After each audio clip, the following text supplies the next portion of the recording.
In the background of our acharyas, we are predicting the Shri Yantra, which is a direct reflection of Mahadeva's inner space, a reflection of the entire cosmos in the two-dimensional plane, reflecting into our inner space if we gaze at it intensely, but gently, like you would gaze at a rose. So whenever you have the opportunity, take a gaze at the Shri Yantra. We also recommend all the participants to have one of the energized Kapa Yantras from the Supreme Pontiff of Hinduism on the front of your yoga mat, so you can gaze at it at your own convenience. Next is Avarana, the sacred Rudaksha jewelry. Rudaksha beads function like a spiritual battery holding on to spiritual energy for a long time. So wearing these Rudaksha beads will hold you in that higher energy space for an extended period. So make sure you wear Rudaksha beads on your body at any given time, especially the Kantamala that is given during the initiation. The final component is Aushadha, the sacred alchemy science, the Siddha remedies, the herbal medicines. Applying these medicines on your body or ingesting them infuses intense prana into your system, capable of curing even chronic diseases. So make sure you apply the vibhuti, apply the kumkum. At this point, we also want to request all the male participants to please remove your upper cloth and apply the vibhuti on the 16 places over your body. All the female bodies can apply it on your forehead. Now please settle down as we are going to enter into the Vidya-Vinyasa Krama in just a second. Nityanam, thank you for watching, and if you found the video enlightening, please give it a like, share it with your loved ones, and subscribe to stay connected with us. Don't forget to click the bell icon to receive the notifications.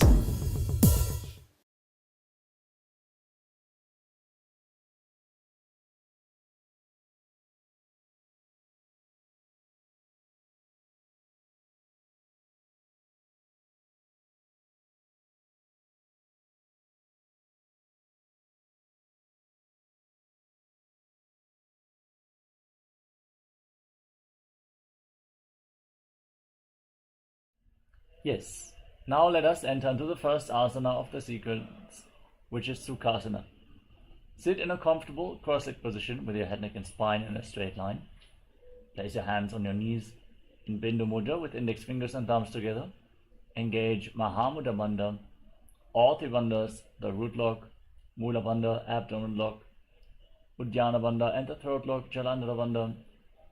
Visualize Lord Shiva in your inner space. Breathe in Samana Kumbhaka. Inhale deeply into your navel region.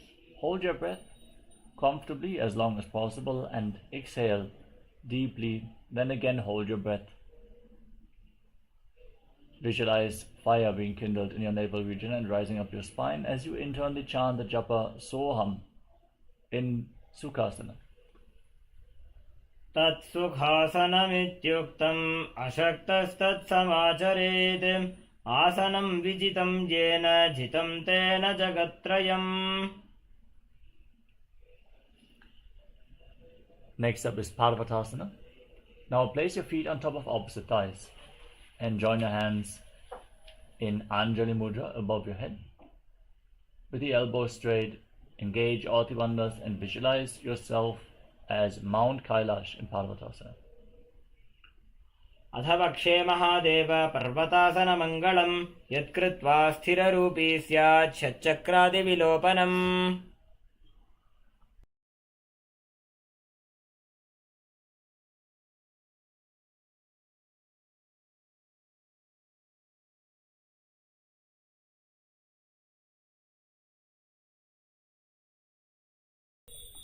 The next asana is Halipavasana. Now extend your legs out in front, bring the soles of the feet together and interlock your fingers behind your back as you lean forward and down and place your forehead on the ground behind the heels. Gaze towards the tip of the nose, engage Mahamudra Bandha and visualize Swamiji in your inner space in Halipavasana.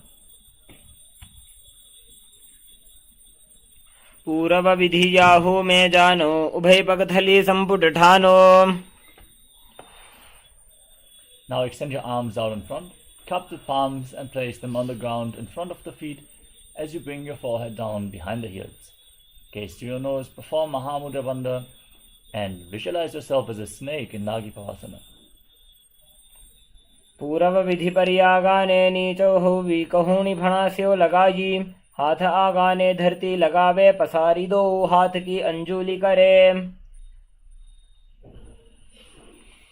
Now keep your hands on Prana Mudra. Hold little and ring fingers with your thumbs and catch the big toes with your index and middle fingers. Extend your legs forward and up and then cross them into Padmasana. Lean forward and down, holding on to the big toes. Lean onto your elbows as you engage Mahamudra Bandha and visualize yourself as a bird in Kokilasana. अथान्यदासनं वक्ष्ये येन सिद्धो भवे नरः अकस्मात् वायुसञ्चारं कोकिलाख्यासनेन च.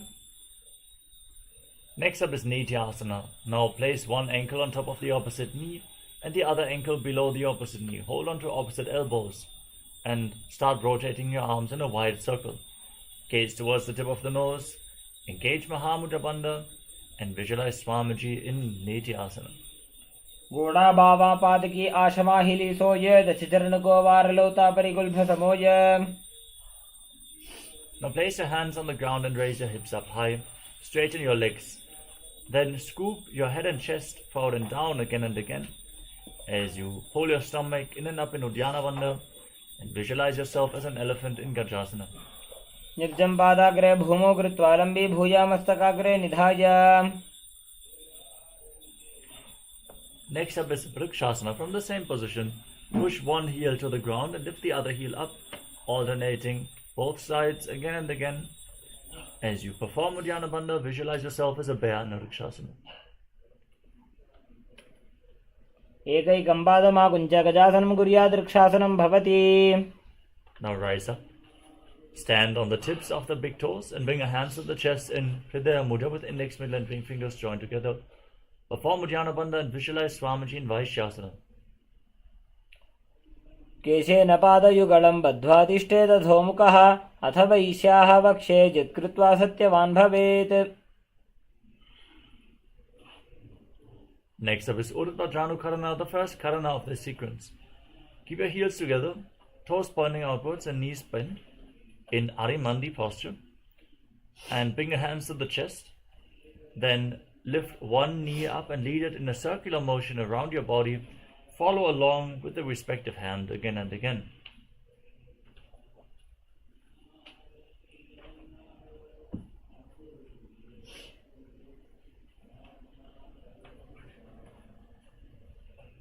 Next up is Bala Lingasana.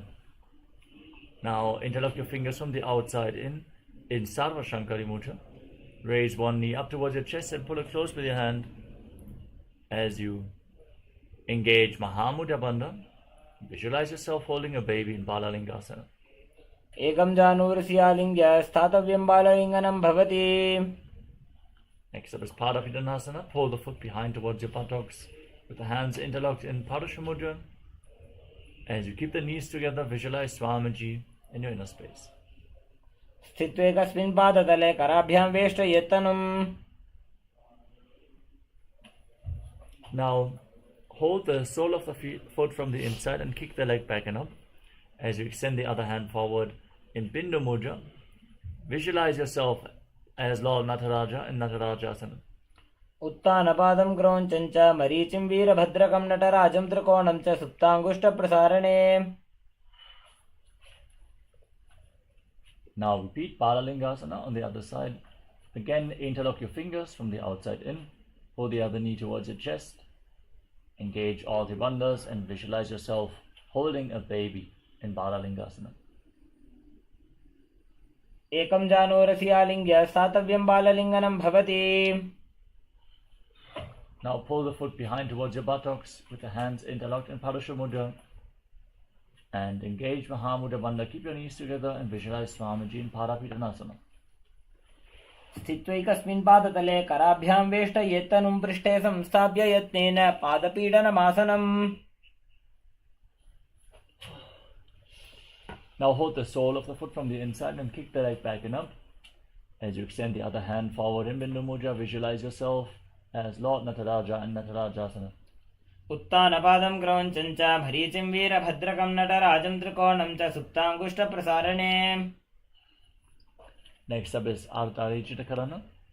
From Arimandi position, heels together, toes pointing outwards and knees bent, bring your hands to the chest and step the right foot behind the left.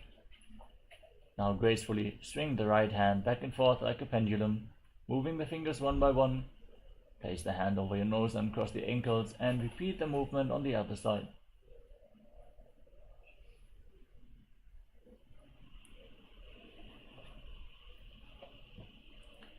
Next up is the skeleton dance. Now visualize yourself as a skeleton and shake your body intensely. Hold the visualization of your bone structure as you move every bone in your body.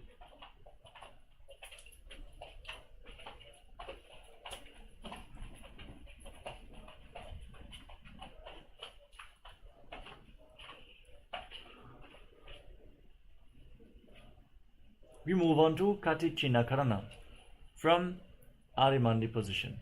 Cross your arms over top of your head with the palms facing back. Turn your body to one side, open up your arms. Cross them back as you return to the center.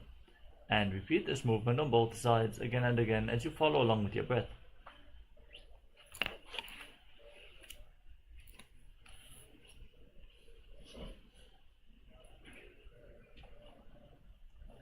Now rise up onto the tips of the toes and bring your arms up parallel above your head. Engage Mahamudra Bandha and visualize yourself as a palm tree. Still breathing in Samana Kumbhaka. Inhale deeply into your navel and exhale deeply as well. Internally chant the new japa Shivoham in Tadasana. महामुद्राबद्ध कोनो ताड़ासन विभेदकान् विनोत्तानं सदा कुर्यात् अंतर्वत्नी पदिप्रिया. Now lean forward and down. Place your hands flat on the ground or lean down as low as possible with your head close towards your knees. Engage Mahamudra Bandha, all the bandhas, and visualize Swamiji in Uttanasana. महामुद्राबद्ध कोनो ताड़ासन विभेदकान् विनोत्तानं सदा कुर्यात् अंतर्वत्नी पदिप्रिया. Now walk your hands forward, step your feet back in the tall plank position. Lock your chin to the chest in Jalandhara Bandha and start rotating your head from side to side as you visualize Swamiji in Tharakshvasana. गजासनवस्थित्वा मस्तकं वारं वारं दक्षिणकुक्षिं दव्यकुक्षिं नयेत्. Now lower your body down onto your stomach. Keep your hands at the side of the shoulders and raise your head and chest by the strength of your lower back while keeping your feet flat on the ground. Open up your mouth and inhale through the hollow of your throat in Bhujangani Mudra as you visualize yourself as a cobra in Bhujangasana. अंगुष्ठनाभिपर्यन्तम् अधो भूमौ विनिन्यसेत्. कराभ्यां च धरां धृत्वा ऊर्ध्वशीर्षफणीवहि. Now push your body back up into the plank position and alternate pulling one knee in towards your chest back and forth. As you breathe calmly through your nose, lead the prana along your spine and hold your breath on and off along the various energy centers of your spine in Sahaja Kumbhaka. Breathe calmly as you visualize Swamiji in Shashasana.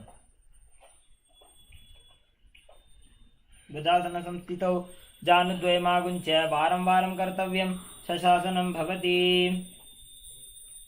Now step one foot forward in between the two hands and simultaneously jump the front foot back and bring the other foot in between the hands again and again, visualizing yourself pulling a chariot in Rathasana. गजासन संस्थितौ एकैकं पादं पुरोमार्गेण भ्रामयित्वा कर्तव्यं रथासनं भवति. Now rise up, keep one foot at the front and one foot far back, back toes facing sideways. Bend the front knee at a 90-degree angle and raise your arms up parallel above your head. Engage Uddiyana Bandha, the abdominal lock. Gaze to your third eye and visualize yourself as Lord Veeravata in Veeravatrasana. वासिष्ठमथ कौण्डिन्यम् ऊर्ध्वकुक्कुटमेव च अष्टावक्रमथोत्थानं मयूरं सेतुबन्धनम्. Now exchange the position of your feet. Bend the front knee, raise your arms up, gaze up and visualize yourself as Lord Veeravata with 8 arms in Veeravatrasana on the other side. वासिष्ठमथ कौण्डिन्यम् ऊर्ध्वकुक्कुटमेव च अष्टावक्रमथोत्थानं मयूरं सेतुबन्धनम्. Next up is Vrikshasana. Now raise one foot up towards the inner opposite thigh with the heel close to the perineum.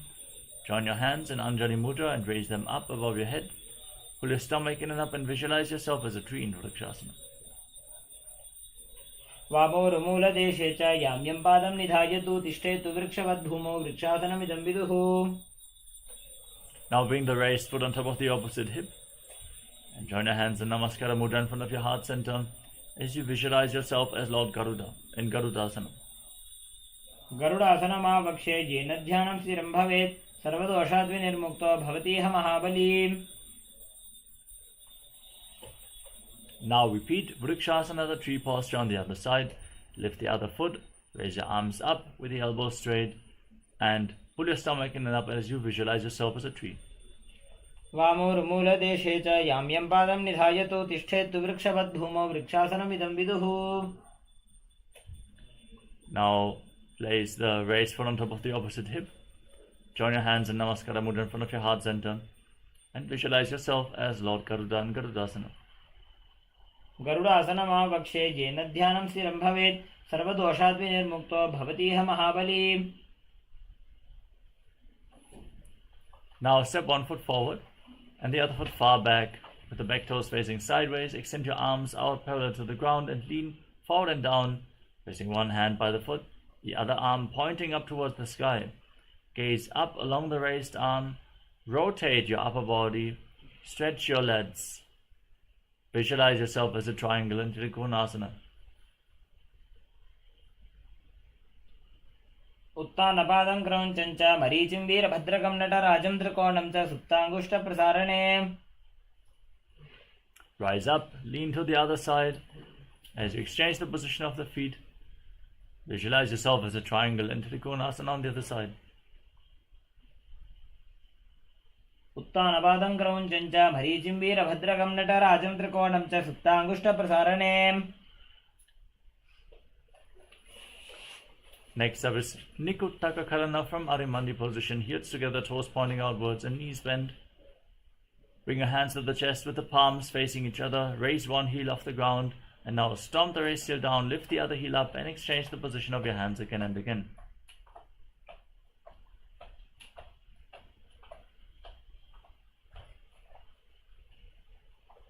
Next up is Angushtasana.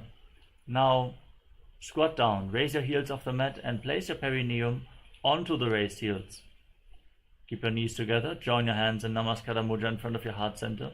Visualize Swamiji and start buzzing like a bee on the in and exhalation in Brahmarikumbhaka, internally chanting the new japa Sadashivoham in Angushtasana. कबन्धासनमित्याहुः गोरक्षासनमेव च अङ्गुष्ठमुष्टिकं ज्ञेयं ब्रह्मप्रासादितं तथा. Now extend one leg forward. Keep your hands at the side of the body, palms facing forward in Vara Mudra, fingertips barely touching the ground. Visualize Swamiji in Saudasana. प्रसार्य एकं पादतलं संस्थापित्वा एकपादकम्. Now hold on to the big toe of the front foot and the back heel. As you balance in this posture, visualize Swamiji in Vidunanasana. गुल्भस्थितो पादमेकं प्रसार्य तत्पादाग्रं संस्पृश्य तत्करेण. Now extend the other leg forward. Keep your hands at the side, palms facing forward. Visualize Swamiji in Saudasana on the other side. प्रसार्य एकं पादतलं संस्थापित्वा एकपादकम्. Hold on to the big toe of the front foot and the back heel with the other hand as you visualize Swamiji in Vidunanasana on the other side. गुल्भस्थितो पादमेकं प्रसार्य तत्पादाग्रं संस्पृश्य तत्करेण. Step both feet in and sit on the raised heels. As you place your hands on the knees, palms facing up, separate your legs and lock your chin to the chest. Gaze through the gap between the palms in Shambhavi Mudra with your eyes open wide, unblinking. Visualize Swamiji in Brahmarankushasana. दो भूभणा पानी होए वैसे एड़ी दो गुदानी वैसे. Now drop your knees down to the ground. Keep your hands on your thighs. Pull your stomach in and up in Uddiyana Bandha. Gaze to your nose and visualize yourself as Sage Kapila Muni, our Mahaguru, the founder of the Mahanidvani Pita in Kapilasana. उभय पग थली समट हरावे तिनको माहिली core मिलावे. Next up is Bhadragadakasana. Maintain this posture but shift your gaze up towards your third eye and visualize Swamiji in your inner space. दो भू पग थली संपुट करे कोरवारली भू पर इधरे.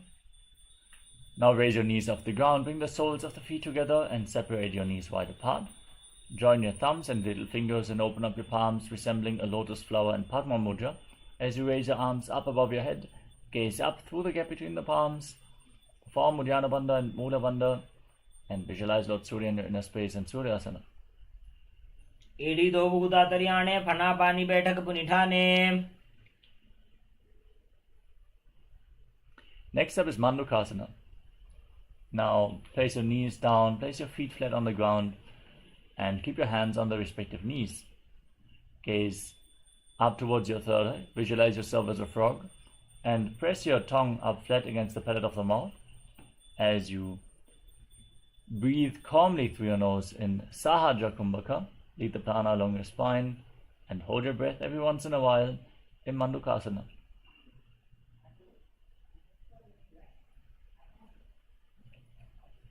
पादतलौ पृष्ठदेशे अंगुष्टे द्वे च संस्पृशेत्. Now bring your hands behind your back and hold on to opposite shoulders. As you keep your elbows close to your head, gaze up towards your third eye, pull your stomach in and up in Uddiyana Bandha and press your tongue up in Manduki Mudra, visualizing yourself as a frog in Uttana Mandukasana. मंडूकासन मध्यस्थं घूर्पराभ्यां धृतं शिरः एतद्भेकवदुत्तारम् एतदुत्तानमण्डुकम्. Next up is Simhasana. Now cross your feet and sit on the raised heel. Place your hands on the respective knees. Gaze to the nose, stick your tongue out and exhale forcefully again and again as you visualize yourself as a lion in Simhasana. दक्षिणं संव्यगुल्फेन दक्षिणेन तथेतरम्. Now bring the soles of the feet together behind your back. Separate your knees wide apart and sit on your heels. Cross your arms behind your back and catch your big toes in Prana Mudra. As you lock your chin to the chest, in Jalandhara Bandha, gaze to the nose. Visualize Swamiji and return to buzzing like a bee on in and exhalation in Brahmari Kumbhaka in Bhattarasana.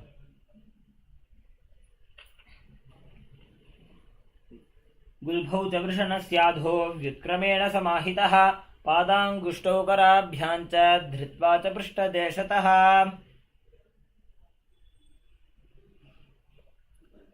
Now place your feet flat on the ground and keep your knees raised. Bring your arms in and around the legs and your hands behind your back, interlocking the fingers in Padashu Mudra if you can. Otherwise, just lean. Push your hands back as far as possible. Reach for opposite hands as you gaze to the nose and visualize yourself as a crow in Kakabhushandi Asana. प्रथमे वैसक उकडठाने दो हाथ पगमी च आने. Now place your hands flat on the ground in front of you, shoulder width apart. Bring your knees onto your arms towards your armpits. Raise your hips, straighten your legs and lean forward. Find balance and lift your feet off the ground as you visualize Swamiji in Karipavasana. आसन को गुणाशी दुष्टा होई तो आशी होई. Next up is Kapali Asana, the first inverted posture of this sequence. Please take the necessary precautions when you perform any of the inverted postures.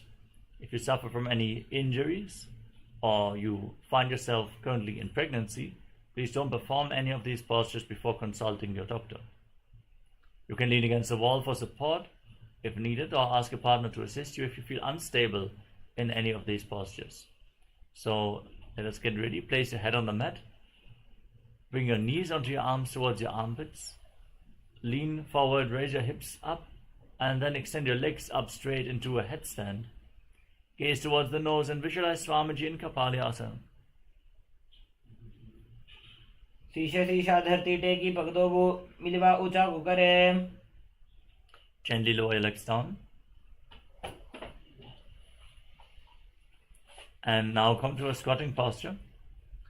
We are going to perform the Rechaka Kumbhaka from here on, which is exhaling fully and then holding your breath in the exhaled state.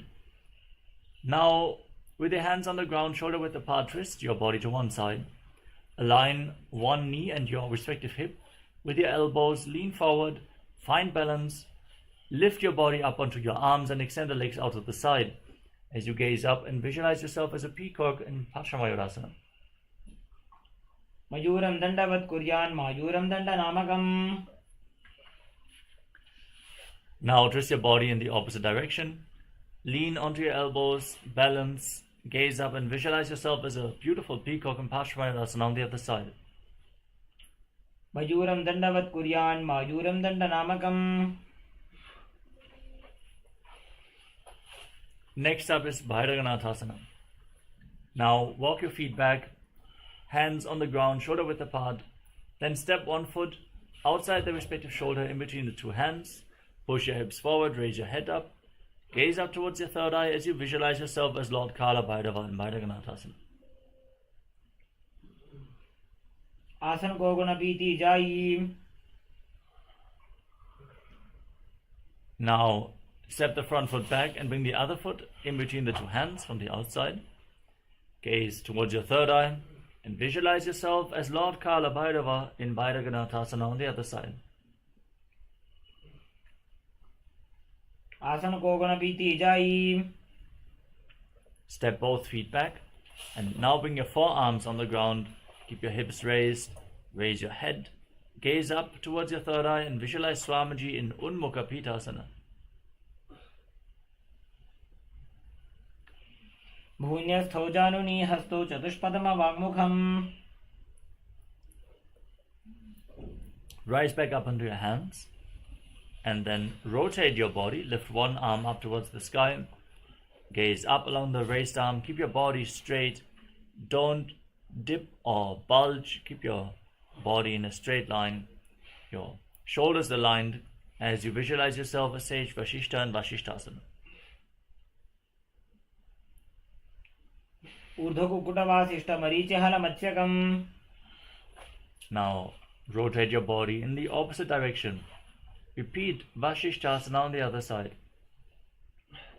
ऊर्ध्वकुक्कुटवासिष्ठमरीचिहलमत्स्यकम् परिवृत्तिं चोदरस्य विविधं धनुरासनम्. Now come to a seated posture with the legs extended forward. Bring your hands underneath the buttocks with the palms facing up. Gaze to the nose, lock your chin to the chest.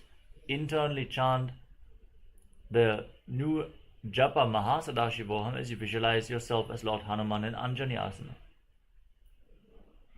दोवू करके उभय हथेली कोरबारली मैले भेली. Now lean forward and down and catch the big toes of Prana Mudra with your index and middle fingers as you engage Mahamudra Bandha. Visualize Swamiji in Paschimottanasana. जानु परिललाटन्तु पश्चिमं ताणमुच्यते येन केन प्रकारेण सुखं धार्यं च जायते. Now rise up, slightly separate your knees and interlock your fingers around your neck. Lean forward and down, bring your head in between the knees, the elbows outside the legs. Engage Mahamudra Bandha, all three bandhas. Squeeze your core as you visualize Goddess Kali in your inner space in Ugrasana. स्वपाणिभ्यां दृढं धृत्वा जानुपरि शिरोऽन्यसेत्.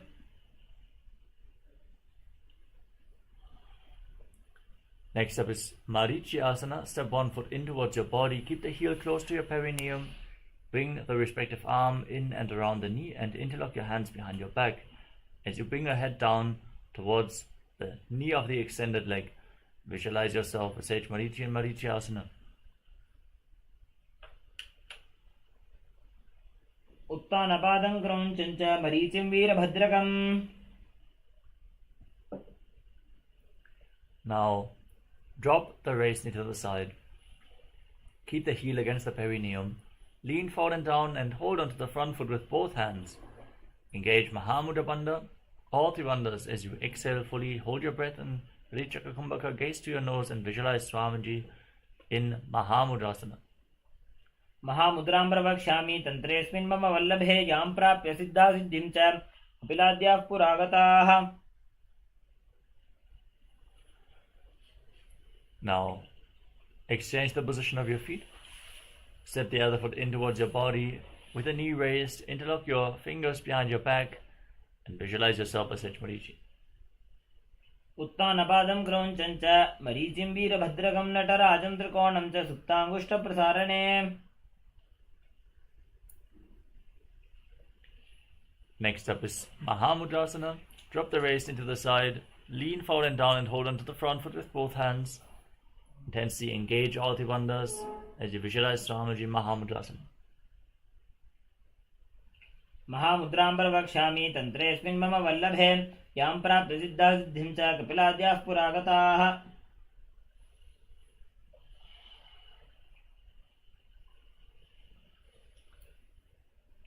Now bring the soles of both your feet together in front of your body. Interlock your fingers around the toes and pull your heels firmly against your perineum.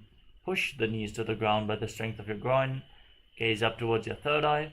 Visualize Swamiji in Bhadrasana 2. गुल्फौ च वृषणस्यादः सीवन्त्याः पार्श्वयोः क्षिपेत्. Next up is Gvalipavasana.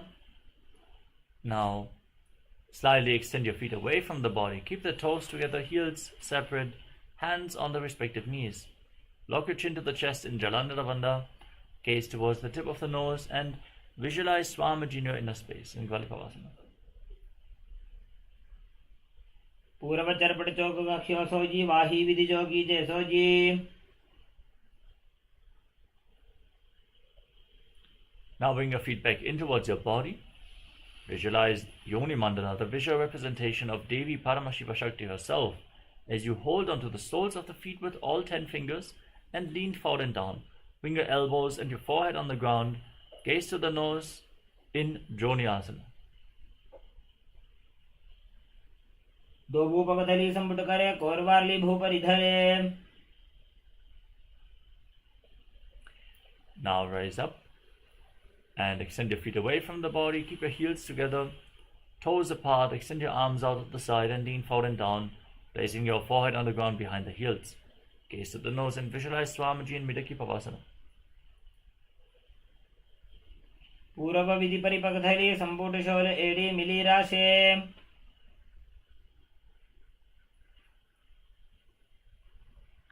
Next up is Siddha Samadhi Asana.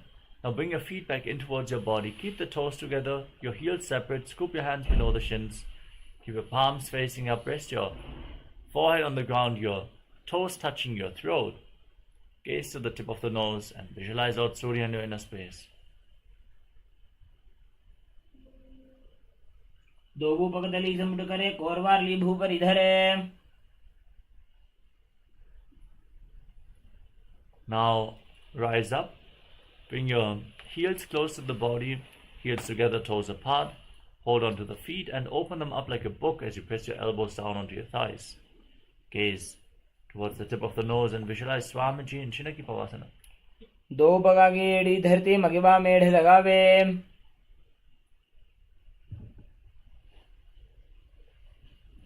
Next up is Charpata Chokasana. Now keep the soles of the feet together, the hands on the respective knees, and gently push your knees down to the ground. As you perform Uddiyana Bandha, gaze to your third eye and visualize Swamiji in your inner space. दो भूपकथली संपुट धारे आगाने करे जारे पसारे. Next up is Bhairavasana. Now bring the soles of the feet together and rotate your feet. As you raise the heels, bring the toes down and place your hands on top of the respective knees in Bindu Mudra. Gaze up towards your third eye and visualize yourself as Lord Kala Bhairava in Bhairavasana. गुल्फौ सम्पीड्य चान्योन्यं व्युत्क्रमेणोत्थितं शनैः. Next up is Samanasana. Now, keep one heel against your perineum and lift the sole of the other foot against your chest with both hands. Gaze up towards your third eye and visualize Swamiji in your inner space. समानासनमावक्ष्ये सिद्धमन्त्रादिसाधनात्. Now lift the leg over top of your shoulder and place your hands at the side for balance as you extend the other leg straight forward and up. Gaze up towards your third eye and visualize Swamiji in Apanasana. केवलं पादमेकं च स्कन्धे चारोप्य यत्नतः. Next up is Samanasana. On the other side, lift the other sole of the foot against the chest and press your perineum with the opposite heel. Gaze up towards your third eye, visualize Swamiji, exhale fully and hold your breath in Samanasana. समानासनमावक्ष्ये सिद्धमन्त्रादिसाधनात्. Next up is Apanasana. Now lift the leg over your shoulder, hands at the side, extend the other leg forward and up. Gaze up and visualize Swamiji in your inner space. केवलं पादमेकं च स्कन्धे चारोप्य यत्नतः. Next up is Gomukhasana. Now stack your knees in front of your body and keep your heels outside the opposite hips. Interlock your fingers on top of the knees. Parasha Mudra, gaze to the nose and visualize the face of a cow. As you perform Siddhikari Kumbhaka, press your tongue up against the palate of your mouth and hiss through your teeth on the inhalation without the tongue touching the teeth. Internally chanting Om Nityanandoham in Gomukhasana. सव्ये दक्षिणगुल्फं तु पृष्ठपार्श्वे नियोजयेत्. Now catch the big toes in Prana Mudra. Pull your stomach in and up. In Uddiyana Bandha, gaze to your nose and visualize yourself as Rishika Anasuya as you perform Anasuyasana. केवलं पादमेकं च स्कन्धे चारोप्य यत्नतः. Next up is Anasuyasana 2. Interlock your hands behind your back and lean forward and down.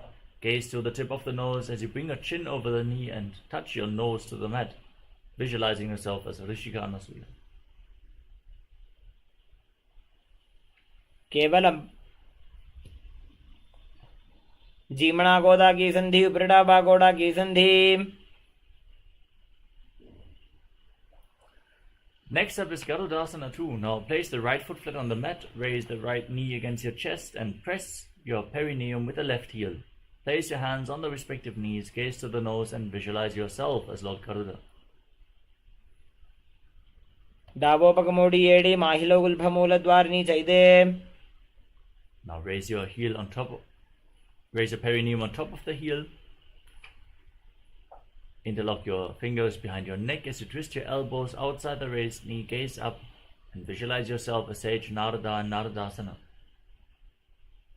इष्टिज वाम पगदली केरी भूपरिता ही लगावे फेरी. Next up is Matsya Pitakasana. Now place the left foot on top of the right thigh, keep the right knee raised. Hold onto the right shin with the left hand and hold onto the right big toe with the right hand in Prana Mudra. Gaze to your nose and visualize Matsya, the fish avatar of Lord Vishnu in Matsya Pitakasana. वामेन वामांगुष्ठं तु गृहीतं मत्स्यपीठकम्. Next up is Gomukhasana on the other side. Again, stack your knees. Keep the left knee on top this time. Interlock your fingers. Place your hands on top of the knees. Gaze to your nose and visualize the face of a cow. Don't forget to breathe in Siddhikari Kumbhaka.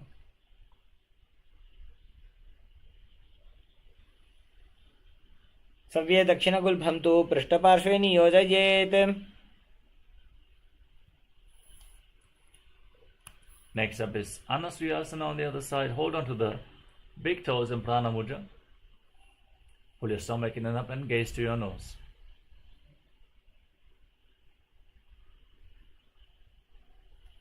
दक्षिण गोड़ों नीचे उठाने, बाबों तागे ऊपर आने।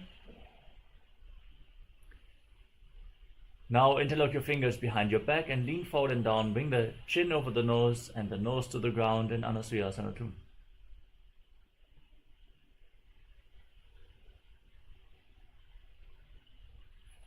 दक्षिण गोड़ों नीचे उठाने, बाबों तागे ऊपर आने। Rise up, place the left foot flat on the ground with the left knee against your chest, the right heel against your perineum, hands on the knees, gaze to the nose, and visualize yourself as Lord Garuda in Garudasana 2. डाबो पग मोड़ी एड़ी माहिलो Gulf मूलद्वारनी चाहिए। Now raise your perineum onto the heel, interlock your fingers around your neck, and twist your elbows outside the raised knee. As you gaze to your third eye, visualize yourself as Narada-Naradasana. पृष्ठ जुबाम पगतली गेरी, भूपरिता ही लगा वे फेरी।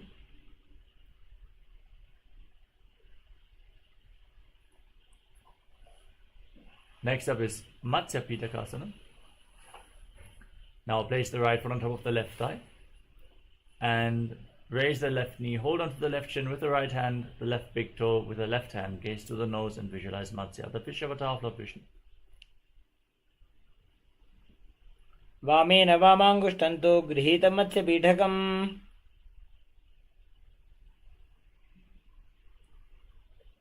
Next up is Matsyasana. Now place the left foot on top of the right thigh, raise the right knee, twist the left elbow outside the raised knee with the right hand on the ground behind your back.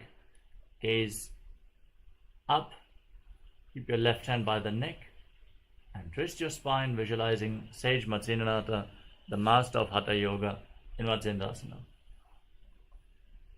उदरं पश्चिमाभासं कृत्वा तिष्ठति यत्नतः। Now extend the front hand down towards the foot, hold on to the big toe in Prana Mudra, place the right hand on top of the respective ear, twist your spine and gaze up towards your third eye, visualizing yourself as a camel in Kubhasana. Om Nityananda Paramashivoham. Om Nityananda Paramashivoham. Om Nityananda Paramashivoham. Om Nityananda Paramashivoham. Om Nityananda Paramashivoham. Om Nityananda Paramashivoham. Om Nityananda Paramashivoham. Om Nityananda Paramashivoham. Om Nityananda Paramashivoham. Om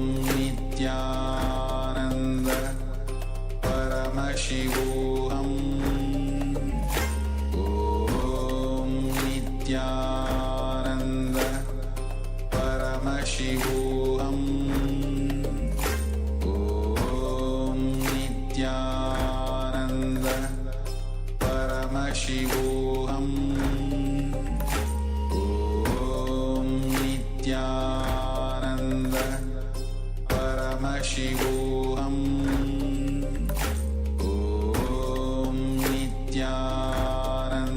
Nityananda Paramashivoham. Om Nityananda Paramashivoham. Om Nityananda Paramashivoham. Om Nityananda Paramashivoham. Om Nityananda Paramashivoham. Om Nityananda Paramashivoham. Om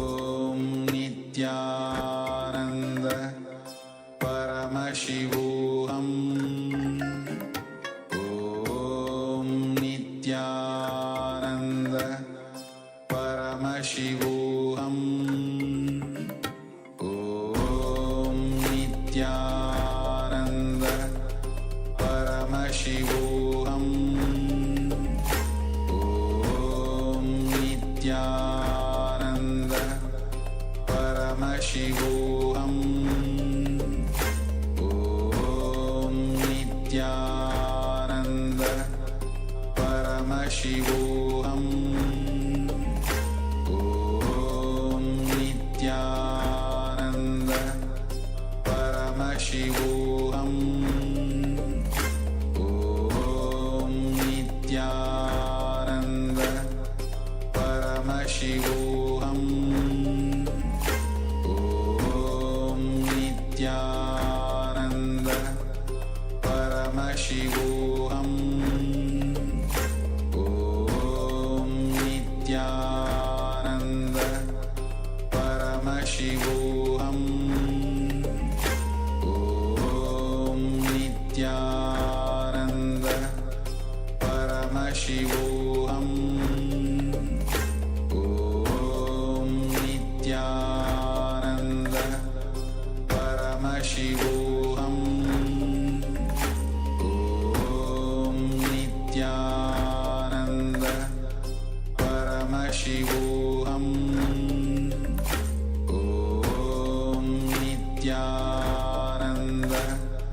Paramashivoham. Om Nityananda Paramashivoham. Om Nityananda Paramashivoham. Om Nityananda Paramashivoham. Om Nityananda Paramashivoham. Om Nityananda Paramashivoham. Om Nityananda Paramashivoham. Om Nityananda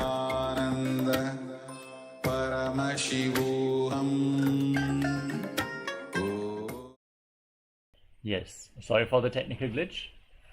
We are back, and let us now continue with the next asana of the sequence.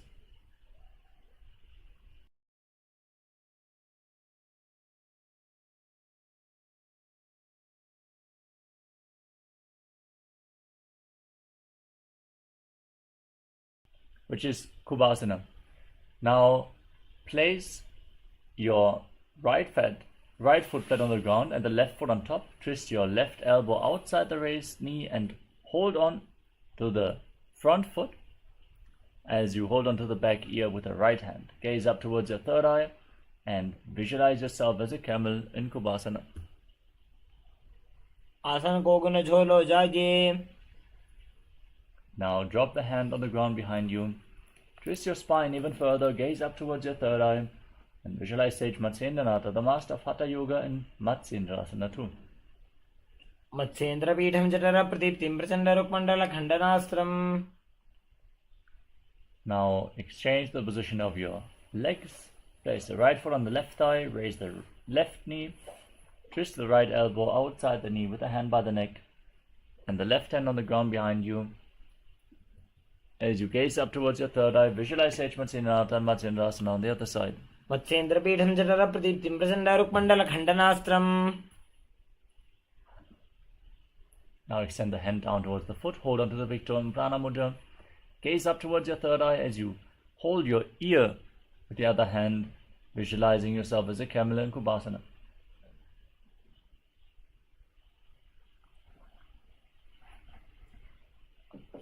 आसन को गुण झोलो जाए.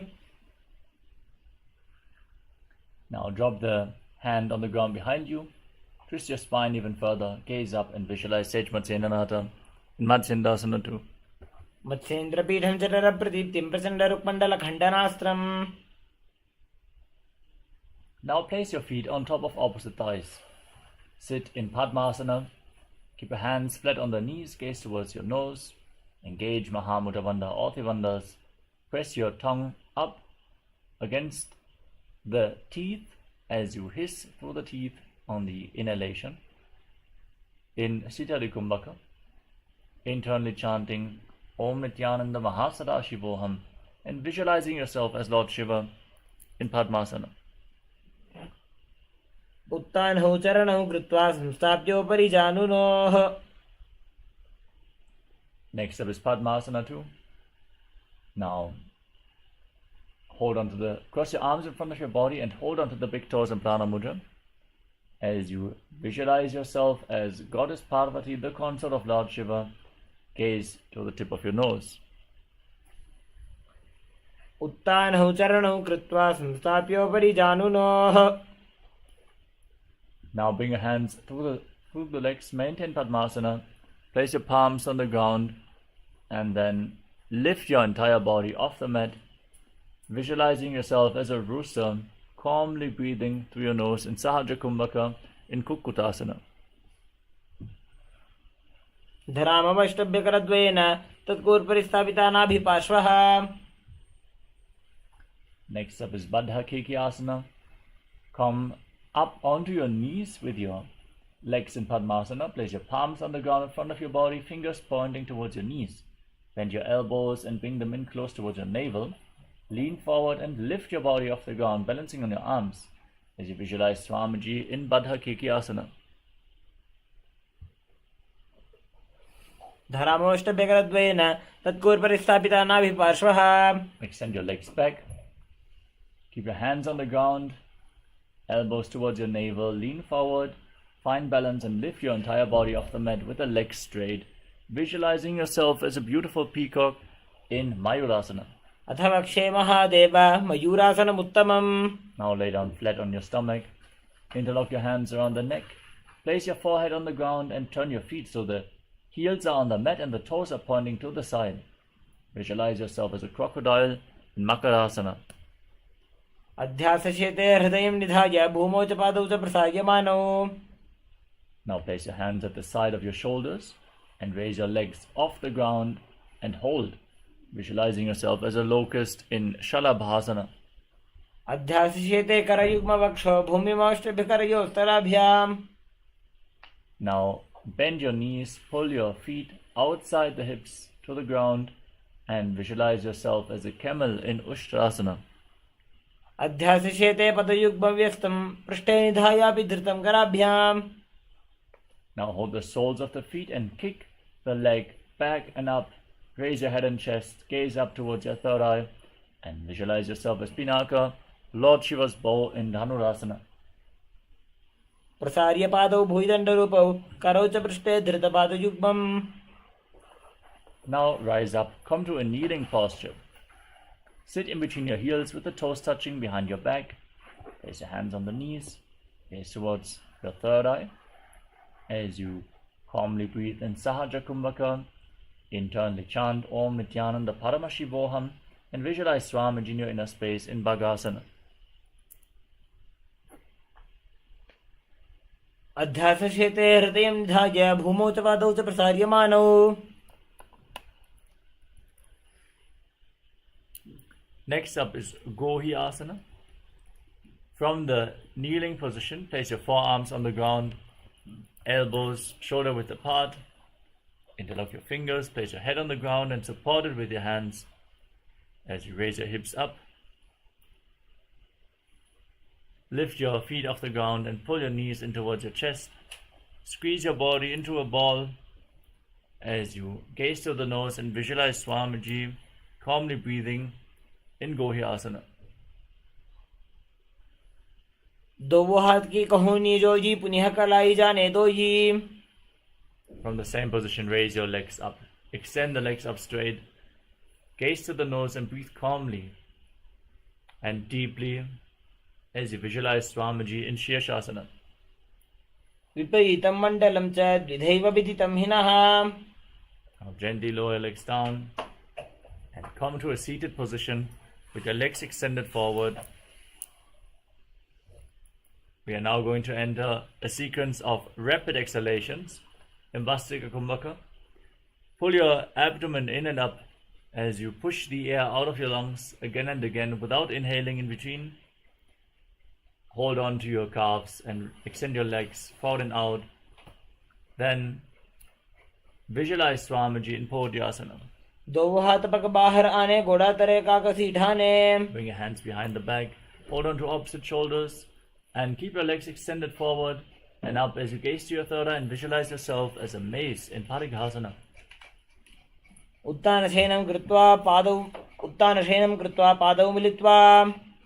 Now extend your arms out in front of you, parallel to the ground, gaze up and visualize yourself as a boat in Naukasana. उत्तानशयनं कुर्पराभ्यां भूमिमष्टभ्यां. Now pull your feet in towards your chest with the hands scooped below. Gaze to the tip of the nose and visualize yourself as Lord Rudra in Rudrasana. भगतली संपुट करी हाथस्य उपक उचाई. Now lay down flat on your back. Keep your feet flat, the knees raised. Place your palms down just behind the heels. Push your hips up. Contract the perineal floor. Lock your throat. Hold your breath in Murcha Kumbhaka for a long time. As you gaze to the tip of the nose, visualize Swamiji in Unmukha Pitasana too. ऊर्ध्वे च जानुनी कृत्वा शवित्वोर्ध्वमुखं तथा. Now, lay flat on your back. Hands at the side of the body, palms facing up.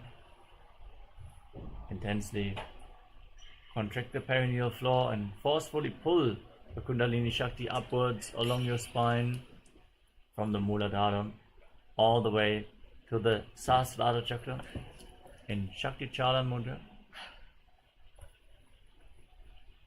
Completely unclutch from any internal or external movements and visualize that your body is dead. And Swamiji, the Supreme Pontiff of Hinduism, is liberating you. Internally chant Om Nityananda Paramashivoham in shavasana. उत्तानं शववद् भूमौ शयनं तु शवासनं. शवासनं श्रमहरं चित्तविश्रान्तिकारणम्.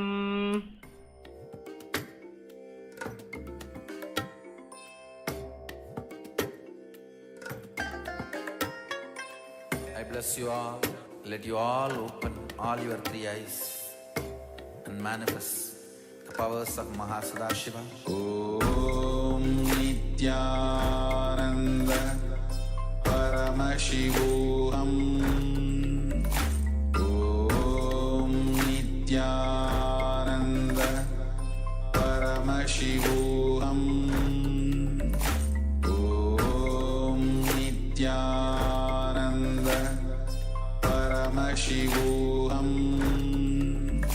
Om Nityananda Paramashivoham. Om Nityananda Paramashivoham. Om Nityananda Paramashivoham. Om Nityananda Paramashivoham. Om Nityananda Paramashivoham.